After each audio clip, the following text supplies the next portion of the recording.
Bonjour, je m'appelle Isabelle Métainier, je suis l'auteure de ce livre sur la fatigue mentale. Je suis psychosociologue et j'en suis à mon 5e livre maintenant. Et ce sujet m'a particulièrement intéressée parce qu'il est systémique et il concerne aussi bien le corps, l'esprit et l'environnement, même si ce livre parle d'abord de la fatigue mentale. En fait, tout est lié.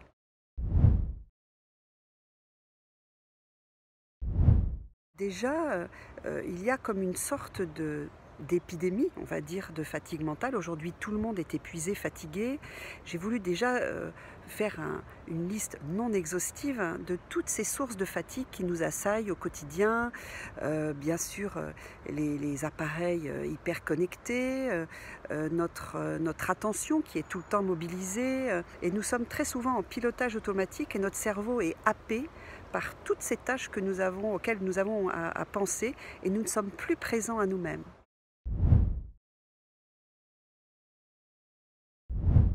Et ce manque de présence à nous-mêmes génère de la fatigue mentale, alimente cette fatigue qui est déjà présente.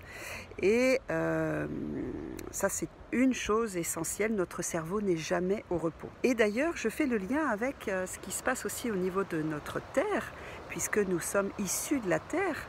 Et la Terre aussi n'est jamais au repos, nous l'épuisons avec ses cultures et ses élevages intensifs. Et aujourd'hui, tout le monde est pompé. La Terre, nous les humains, et nous sommes, malgré notre confort et notre luxe, qui n'est quand même pas pour tout le monde, nous ne vivons pas bien. Donc ce terme de la fatigue, finalement, nous amène à un autre thème plus large qui est pourquoi vivons-nous? Quel est le sens de notre existence? Alors, dans la deuxième partie de ce livre, je tente des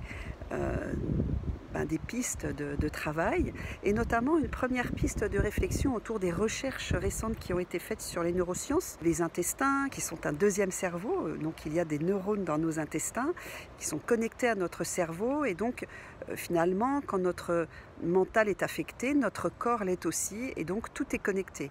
Notre microbiote aujourd'hui, on sait qu'il est très relié, il est même fondamental pour notre système immunitaire, enfin c'est là où notre système immunitaire réside. Et tout cela agit en cohérence.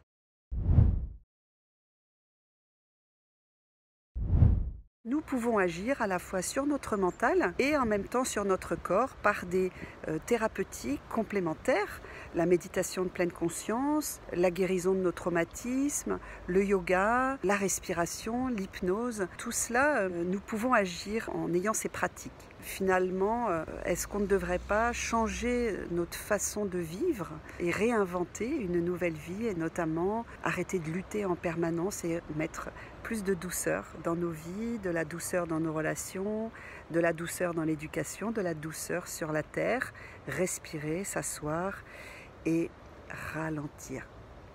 Ralentir, voilà, dans ce monde hyper connecté de compétition absolue, en fait, ce monde est devenu dangereux pour nos organismes, dangereux pour nous.